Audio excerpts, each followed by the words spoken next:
Welcome to the Escape Collective Tour Daily, everybody. We're on a beautiful river. Is it a tidal river? Shoddy? Certainly is. Yes. It's really loud. Sorry. Well, I think a lot of our listeners out there will know exactly who that was. Shoddy Dave, welcome back to the podcast. We're in your hometown. You are indeed. I should be saying welcome to you guys. That's true. Welcome to Bayonne. Igunon. That's Basque. A little bit of Basque, that's all I know. I've been trying to learn off my kid, who's first year learning Basque, and already better than me and my partner put together, several languages. Where are we right now? Like specifically, what's the river? What's going on? Oh crap! Yeah, you've got stumped me there. Right, here we are. Town hall's over there. Okay. During, I think it's August, you've got the Bayonne Festival, right? Ah. The old mate stands at the top of there, throws a makeshift key down, used to throw a real key down, but obviously health and safety, throws a foam one down into a crowd, and it's like, there we are, people, the town's yours for a week. So if anybody has been here, they'll know where we are. But yeah, this is like, there's two rivers that run into Bayonne, if I remember rightly. You've got the big one over here, the Neve, and then, anyway, yeah. You haven't lived here that long, so we'll I've let lived you... Here, no, but my partner's from here, and we kind of lived here 2012, 2017, and then from last year, a year. I'm just not very good at geography. There's a topless man in the window up there. He's I don't know where we were wanting to look. Just an old fella up in the top story window. Sir? Yep. Well, also joining tonight, Ian Trellor. How are you? Hello, good to be here. And Johnny Long. Hey, Dave, when you say you lived in France, you didn't explain you lived here, where it's like there's cobbled streets, there's buildings from probably before America was even born. There's probably the topless man was probably born before that. You've got two sides of the river. We're on the Petit Bayonne side, okay. And over that side of the river is like New Bayonne. That's where all the fancy shops are. This side's where all the like hipster cafes are. Well, not hipster. You're not going to do hipster in France too much. Just nice cafes over this side. And then if you go over a couple of blocks, it gets a bit dodgy. Okay. And then if you get another few blocks, it gets nice again. And we live over that way. I think we're a few blocks past that, where it gets really dodgy. Oh, you're by the train station, aren't you, where you're staying? We're in Ibis budget land. Right, yeah. There's a bit of a dodgy spot over that way. We noticed. But I'm making out saw it, yeah. Bayonne's dodgy. It's not. It's lovely. Absolutely. It's beautiful. Fantastic. It's very nice. It's really beautiful. Well, we are coming to you after stage 3 of the Tour de France, which finished right here in Bayonne, and it was the first sprint stage of the race, and it was kind of like a lumpy run-in, and there was some time on the coast, and it was not the easiest, most straightforward sprint stage, particularly in the last couple kilometers. Lots of twists and turns. We heard from lots of sprinters today saying that you try to move up the outside, and all of a sudden the door would close. You move to the other side, door would close. I think we'll talk about some doors closing later in the show. But we have our first sprint winner, Philipsen. He is the king of sprints here at the Tour de France so far. Jasper Disaster picked up where he left off on the Champs-Élysées last year. He made sure that Christoph Rudhoft isn't, flicking his hair and raising eyebrows on next season's Netflix documentary. If you're getting a lead out from Mathieu van der Poel, it kind of helps. And there was video of van der Poel after the stage where he was just absolutely knackered at the side. So that's great. It's a serious lead out. Serious lead out. Phil Bauhaus second, Caleb Ewan third.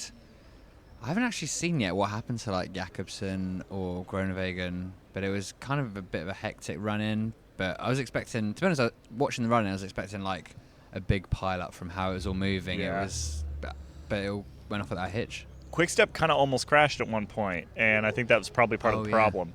There was some touch of wheels or caught something. It doesn't take much to lose all your momentum in that moment, and end up not winning the bicycle race. It was a crazy finish. It was just roundabouts all over the place, and even the finale, even the last 100 meters was around a big corner, which led to kind of the only kind of I guess controversy of the day, mild controversy of the day, which was quite a long wait to discover whether the stewards, the jurors, would relegate Philipsen. They were talking about it for a little while for deviation, because he did close the door on Wout van Aert, who was over on his right.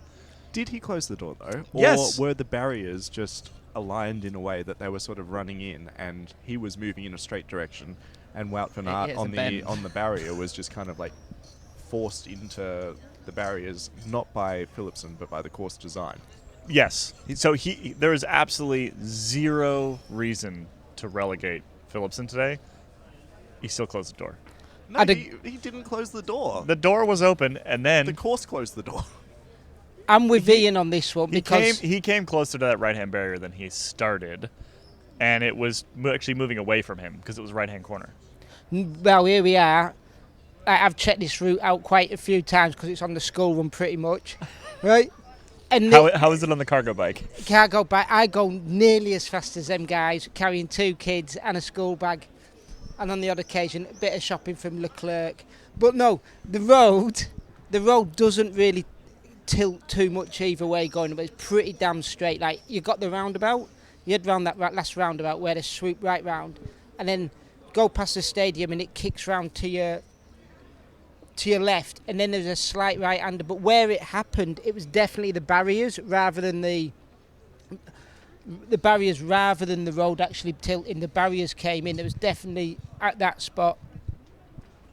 No road pushing it out. It was the barriers. So I'm with Ian on this one. I was at the Jumbo-Visma bus, half hoping to see some more theatrics from yesterday with a little bike toss to the side of the bus or just some histrionics. But Wout van Aert rolled back up with his bike, calmly deposited it, and as he was like drinking his recovery drink, looked up to the TV they have on one of the windows of the bus that they put there for like fans and media to watch the race while they're positioned ready for asking questions afterwards. And he watched the sprint replay up to the point where he sat up. So he watched that with Jasper Philipsen closing or not closing the door, and then turned away, and he was like, that's all I need to see. And then he turned back to see the photo finish, like the slow-mo side to side, to see who'd got 1, 2 and 3.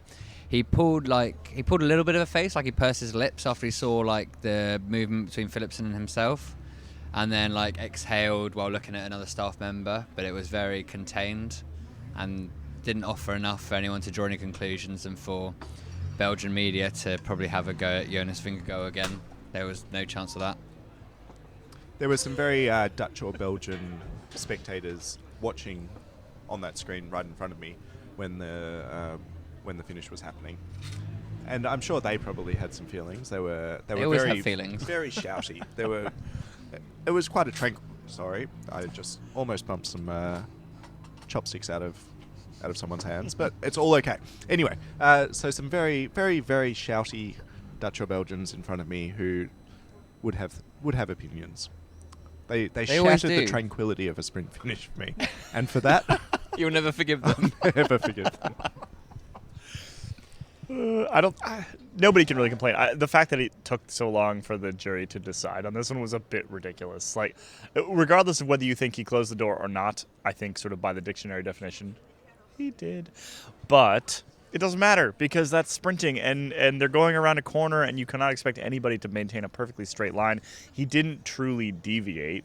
He just kind of left the door half open and then made sure it was closed. It's a pretty good way to win a sprint, actually. Look, it'll be fine, and tomorrow we've got another sprint finish. Yep. And then everyone will have forgotten about today.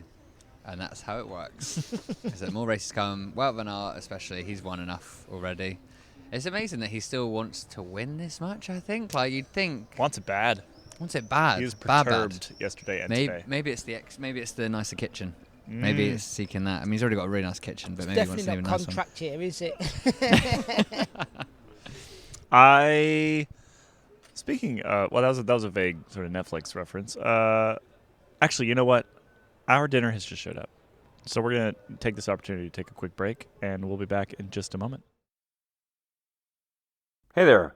We hope you're enjoying the podcast. We just wanted to take a quick moment here to tell you that everything we do, both on the Escape Collective Podcast Network and over at escapecollective.com, all those things are funded by our members. So if you're already a member, we are grateful. We really appreciate you being part of the community.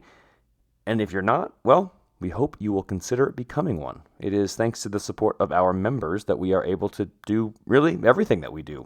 So we hope you head on over to escapecollective.com/join, and you'll see that you can sign up for a monthly plan for $11.99 USD a month, or you can save a little bit of money and become a yearly member. You'll be supporting, well, this podcast and all the other podcasts. Placeholders, Wheel Talk, Geek Warning, the Pretty Serious Bike Racing Podcast.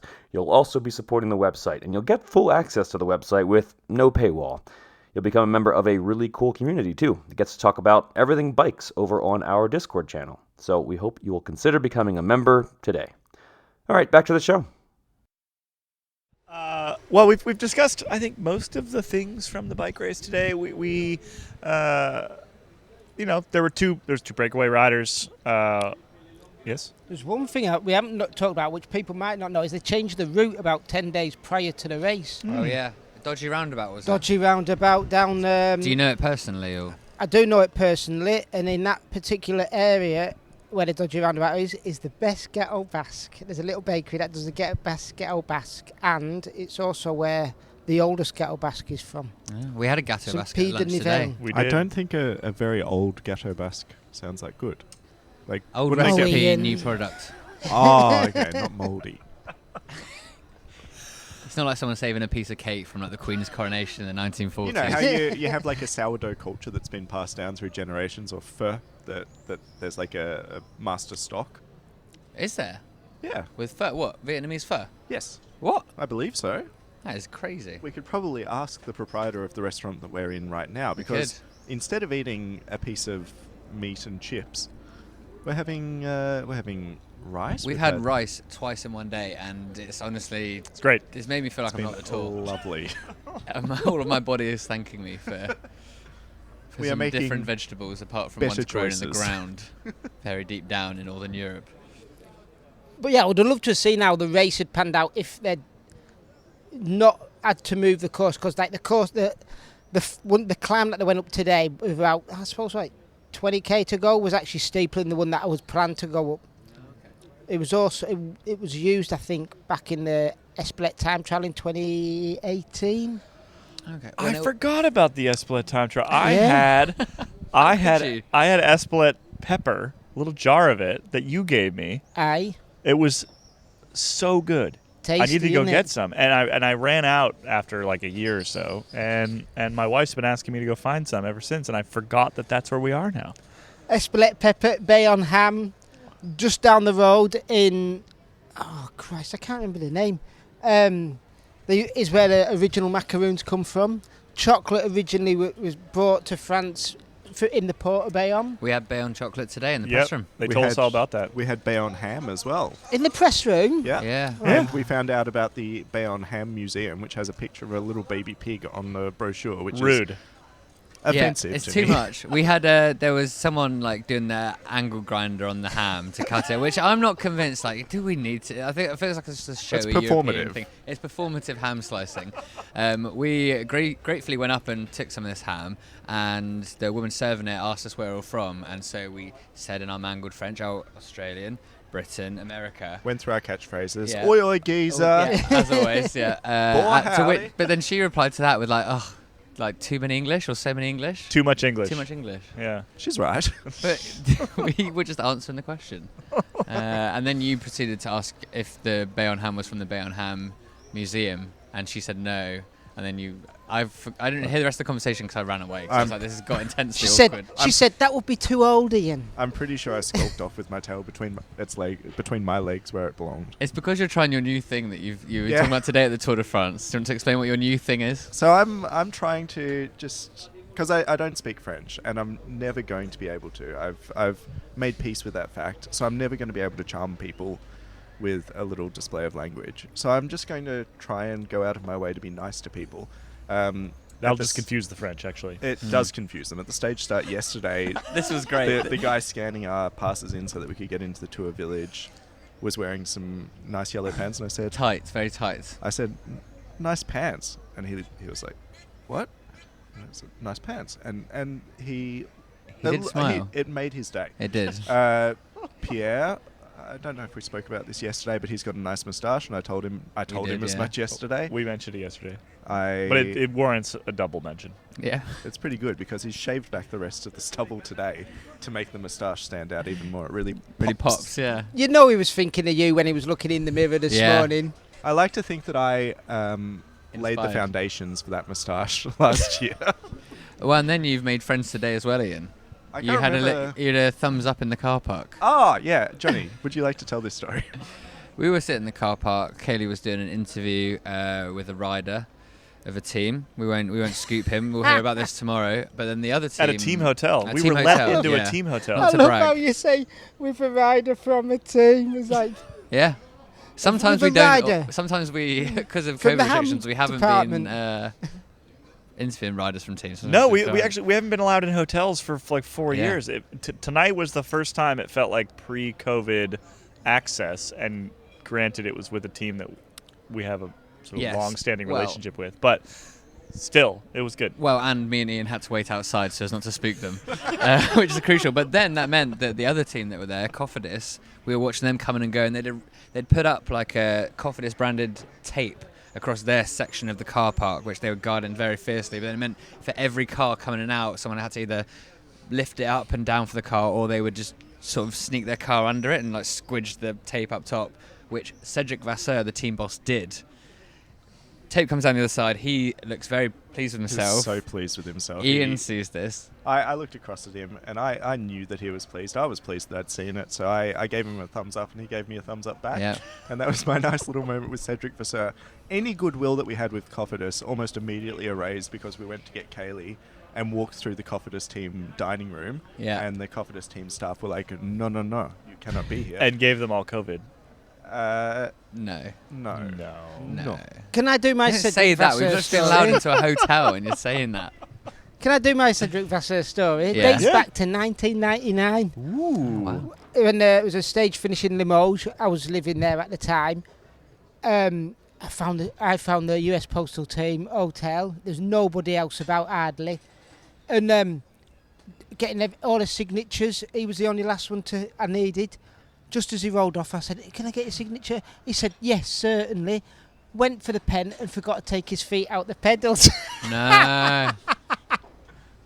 Wow. Nearly came a cropper until my dad grabbed him.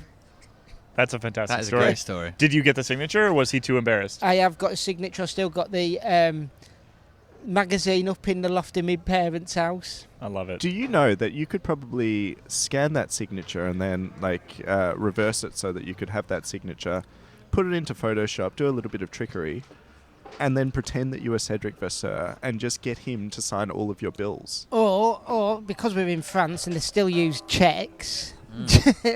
You could just sign a bunch of riders to Cofidis. He had a really nice BMW as well. He was dressed rich.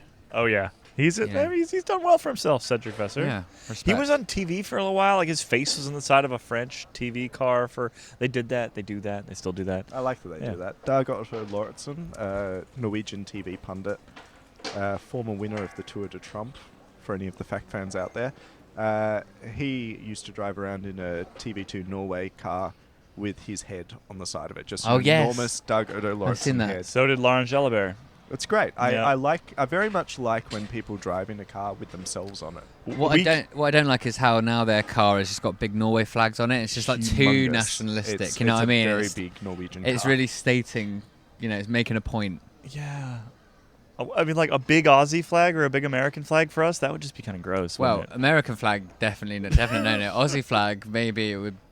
I think that could fly. I would say that Norwegian nationalism, having spent quite a lot of time in Norway in my life, Norwegian nationalism has a nicer feel to it than Australian nationalism, it's which cuddly. tends to be of a bashing people at the beach kind of variety, or American nationalism, which is well understood at this military. Big Yeah. flags. Yeah. What's Norwegian nationalism then? Not to Norwegian get too far nationalism, off not.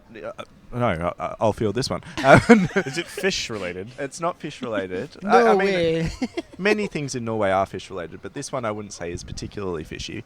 It's a lot of walking in parades on the national day, 17th of May, in national costumes, bunads. Tomorrow's my national day. Is it? Oh, yeah, it is. Yes, of course. 4th of July tomorrow. Sorry, I don't mean to just continue. No. Let's hear about Well, your no, we- wholesome national day. We can talk about tomorrow. We can talk about just the failures of the British and how that has led to us. Hey, hold on a minute. Let's think it. Hey, Johnny, you're here. Go on. Yeah, Nigel. we can talk about it ourselves. Thank you very much. And If Cedric Vasseur lived in the 13th century, what job would he have? He would be a pikeman. I should explain. So we spent a solid portion of today trying to figure out what role various riders would have if they lived in the 13th century. And this was caused by us believing that Victor Lafay, who won yesterday's stage, would obviously be guarding a fort, specifically at night. Yes. In a French castle in the 13th century. He's like the first person that gets like shot with an arrow through the neck when they're storming the gates. Like he's just like diminutive. His facial hair is unkempt. Like he's got like the other sentry guard is like a more portly fella, and he like there's someone who jumps behind him and like covers his mouth up and like twists his neck or something like that. Who are the other characters we? Ben Healy is also. Oh yeah. On the ramparts in 13th century France. He is. He's like shivering in the cold. His armor's like clanking together. I think we decided that Jonas Vingegaard is the prince, the heir to the throne. The child prince. But kind of a slightly sickly heir to the throne where he just sort of gets kept in a walled garden. Yes. and isn't allowed out to mingle with the subjects. Yeah. And then David Gaudu is the younger brother who will never ascend to the throne. Unless he assassinates Vingegaard first. Yeah, Vingegaard does have the disposition of like a child king that then gets killed 8 days later by their jealous uncle. Who's the jester then? Pogacar. Yes. Oh, or yes. Daniel Oss. I think Daniel Oss. Oh yeah, Daniel Oss. What was He's not even Sam here, Welsford though. or something? Is he not? No, Daniel Oss, he's a prince. He's got the haircut for a prince, hasn't he? A prince from a foreign land. Yeah, sorry. Daniel Oss in tights with like some those fluffy pants at the top, pantaloons. I can imagine that. I could see. Yeah. We were talking about Sam Welsford. I spoke to Sam Welsford today. Very nice man. Did you ask him? No, we're going to build up to this. I wouldn't have known where to begin, Kaylee.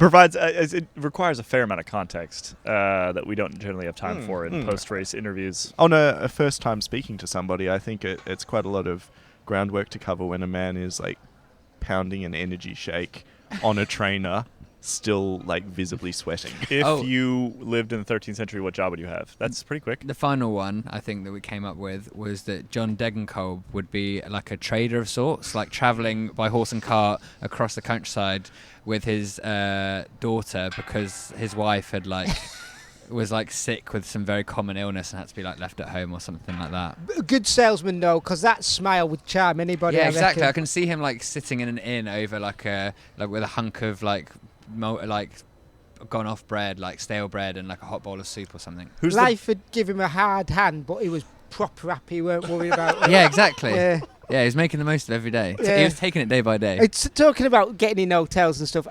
He invited us onto the team bus the other day. We had a good old interview and a chit chat. Oh, you've won up to our hotel interview, Bloody Shoddy. lovely it was. It was nice to get back to that sort of stuff. You can't compete with the Shoddy charisma. No. Who's the baddie?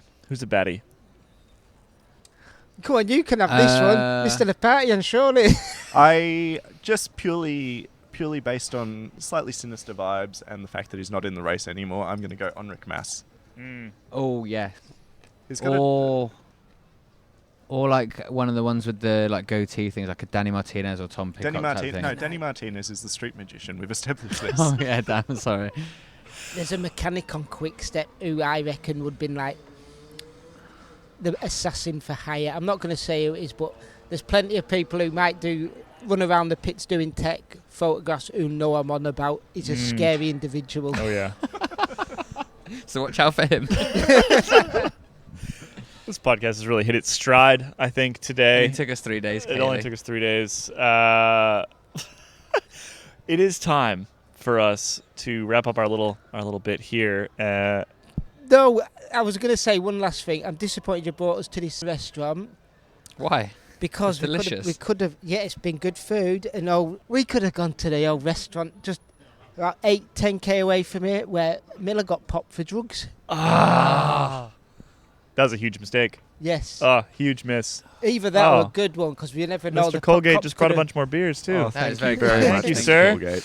If you ever find yourself in Bayonne, come to thank you, My Gandhi. Little Warlung. Yep. Thank you. My Little Warlung. Frankly, dinner was superb. Yeah, and it was good. we do know that we're in for a fair amount of Margrethe Canard coming up, and so We've had better It was service a than real- Miller had. significantly better service, and didn't have to eat any duck tonight. So I'm happy. I'm exceptionally happy. No, we must wrap up here. I'm going to throw over to José Been, who today is going to tell us about the salt baths in Dax. And we're going to learn a little bit more about the first Dutchman in yellow all the way back in 1951. Here's José.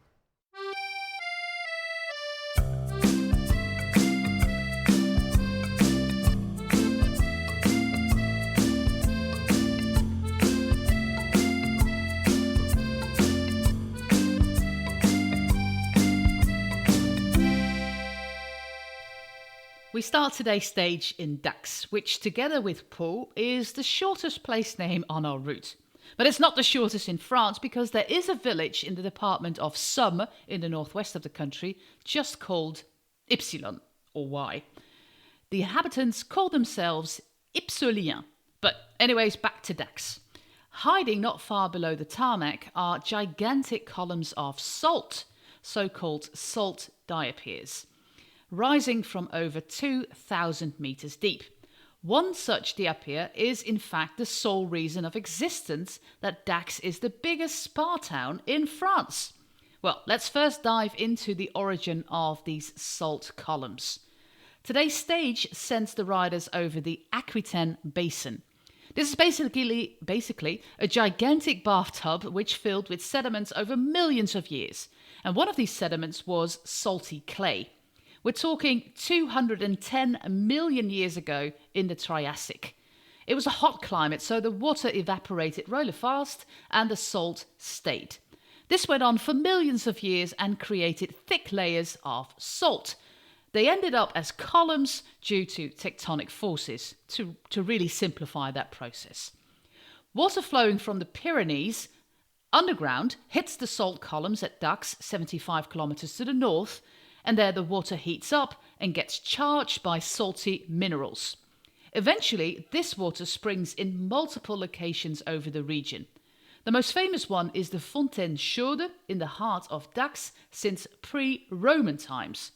With a yearly flux of over 2 million litres and a temperature of 64 degrees Celsius, this spring truly deserves its name, the Hot Fountain. Dax also holds a special meaning for Dutch cycling. It was here in 1951 that Wim van Aert pulled off a double coup by winning the stage from Agen and becoming the first Dutchman to wear the yellow jersey. The jersey did not bring him luck, as the following day between Dax and Tarbes, Van Aert crashed on the descent of the Aubisque and was forced to retire. Van Aert was born in 1923, and due to the Second World War starting when he was 17 years young, his actual pro cycling career started rather late. His talent was already clear during the war when he smuggled butter from Belgium to the Netherlands on his bike. He was caught and spent 6 months in jail. All that wartime cycling did make him super strong. In 1951, he made his debut in the Tour de France and immediately won a stage and the yellow jersey.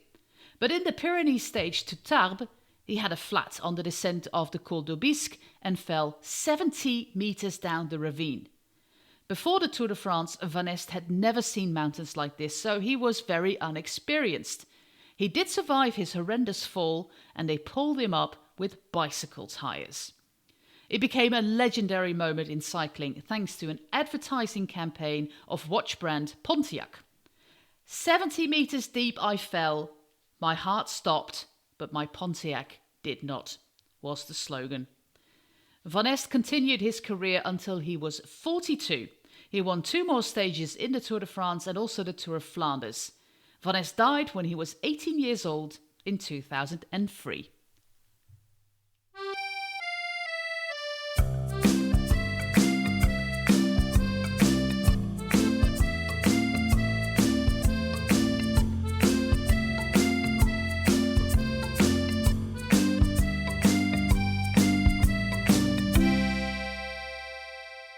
And finally, today, another fantastic day of racing over at the Giro. And this is all happening while we were attempting to cover the Tour de France. So let's drop over to the Giro. Hello, Hannah Barnes. How are you doing this fine Monday? Very good. How are you? Good. That was a really great stage. Yeah, we didn't get it quite right. I mean, I did. I said Elisa Longoborghini is going to attack. I'm pretty sure I said that. Yeah. I said the words, "This looks like a great day for Lidl Trek." You did say that, yeah. I did not say that. To be fair, though, your call of it being a day for Lorena Wiebes, I thought you were crazy looking at the profile, but impressive for Wiebes to stay in there, but also like quite the ride for Veronica Urs, who attacked on the second climb of the day, and no one really responded at all. She just kind of rode off the front past the only rider that was still in front of the race from the breakaway, and was already up the road when Van Vleuten and Longoborghini went and joined her. And then the three of them rode to the line. And it was Elisa Longoborghini who took the first win for Lidl Trek under their new name, with Veronica Urs getting her first World Tour podium with second place. It was a huge day for her. Yeah, it's a really good day. I mean, when you're a rider like that who can slip away, not really marked as much as Van Vleuten is or Elisa Longoborghini. So yeah, it's super cool. And then to have those two come up behind you and then work with you to the finish. She probably didn't fancy her chances in that final, but yeah, I mean, she just come third in a Giro stage, so she must be pretty happy about it. Second. I mean, she beat Van Vleuten to the line. Well, there you go. Second. So, it's really good. And for EF as well, that would be such a boost for them for the rest of the race. In terms of Elisa Longoborghini, though, only her second ever Giro Donne stage win. Well, yeah, I'm pretty surprised that was only her second stage win at the Giro. Because yeah, she's been up there. She's always at the front of the races. So she must have been on the podium in a lot of stages. So yeah, that must have meant a lot. And yeah, she's only been national champion for 7 days now. So to win on your like third race and wearing it is pretty great, and yeah, pretty cool. And she's clearly going well, so she could do it again in another stage later in the week. Because we had a couple of the main GC players in Van Vleuten and Elisa Longoborghini off the front today, that maybe tomorrow won't be as big for the general classification riders. But so yeah, tomorrow is like a great launch pad for Cecile to try something. It looks hard. You say that Van Vleuten and Longoborghini might be tired after today, but I don't think so. They're veterans of the sport now. Like, they generally get stronger and stronger as the race goes on. So I think tomorrow is going to be a big GC day. They've both shown that they just want to race. As soon as it goes uphill, then they just use it as a launch pad. So yeah, I think tomorrow's going to be like the showdown, and I'm pretty excited about it. Yeah, that's why it's so good. Will be really interesting. Well, Hannah, I'll talk to you tomorrow about how it goes down after it goes down. Thank you so much. If you want more information on the Giro Donne, or to hear some rider diaries from riders on the ground at the Giro, head on over to the Wheel Talk podcast feed for a chat with me, Hannah Barnes, and some audio diaries from Veronica Urs herself, Nina Kessler of the Jayco Alula team, Nee Fisher-Black of SD Works, Sarah Roy from Canyon SRAM, and Loretta Hansen of the winning team, Lidl Trek. Thanks so much. I do feel like right now is a perfect time to thank Dane Cash for editing and producing these podcasts this month. I would also like to thank our members out there. You support everything that we do. We love you very much. We've heard from a couple of different people that you've been near us. Yeah, come Here. say hello if you see our... Come say hello. We are the least terrifying people you will ever meet. Way less impressive in real life. Even if we're recording. Even like honestly, middle of a recording. In fact, that is the best way to end up on a podcast, is if you come and show up and we're recording and you just walk up to us and say, hello, I am a member. There is a contractual obligation that we need to give them a high five, I think. There is. It's actually, it may even be in the terms and conditions it's of in the FAQs. bylaws. It's in the bylaws. So yeah, if you're here, come say hi. And if you're not here, well, we miss you. But thank you for being a member. Thank you for listening to the pod. I mentioned this in a previous episode. Share the stuff you like that we make.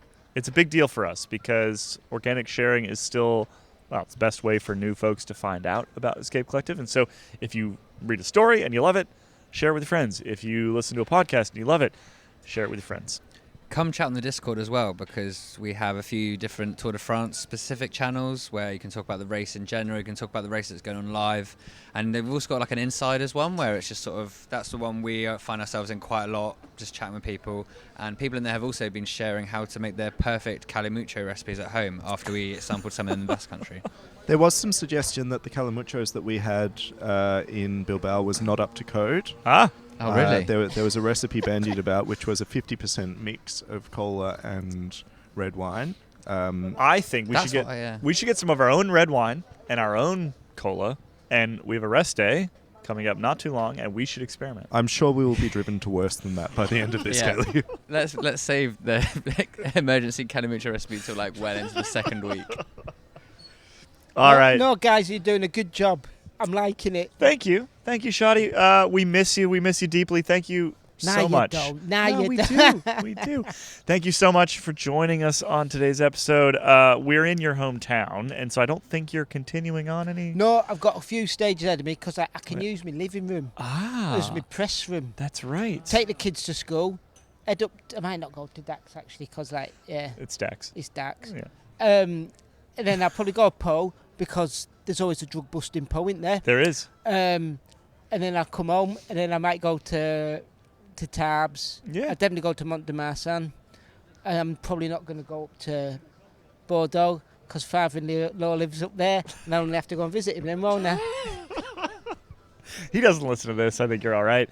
All right. It is time for us to wrap up today. Again, thank you, Shadi. Thank you, Johnny. Thanks, you, Shadi. Ian. Lovely to see you. It was Lovely so to you. good. I forgot how tall you are. Yeah, I mean, in regular life I'm not, but all you bike people are just mini.